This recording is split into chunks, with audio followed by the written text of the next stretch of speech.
Assalomu alaykum, aziz tomoshabin. Siz bizning Tezkor xabarlar kanalini tomosha qilmoqdasiz. 2025-yilda ish haqqi va pensiya nafaqalarini inflyatsiya darajasidan past bo'lmagan miqdorda oshirish rejalashtirilmoqda. 2025-yilda O'zbekistonda budjet tashkilotlari xodimlarining ish haqqi, pensiya va nafaqalarini inflyatsiyadan past bo'lmagan darajaga oshirish rejalashtirilmoqda. 2024-yilda ish haqqi va pensiyalarni oshirish uchun rejalashtirilgan mablag'lar kamroq ajratilgan edi.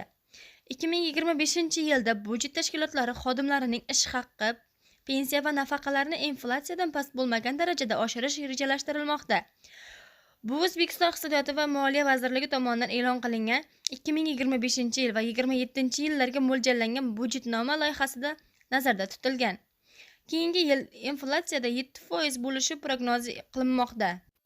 Pensiya oluvchilar soni 4,1 million kishidan 4,3 million kishigacha, ya'ni yangi pensiya oladiganlar 300 mingdan va 100 minggacha pensiya olishadi. Pensiya ta'minotiga sarflanadigan xarajatlar esa 64,4 trillion so'mdan 75 trillion so'mgacha oshishi kutilmoqda. O'rtacha pensiya miqdorining o'sishi 11,7% darajasiga bo'lishi mumkin. Raqamlarga qaraganda 2025-yilda stipendiyalar miqdori oshirilmaydi.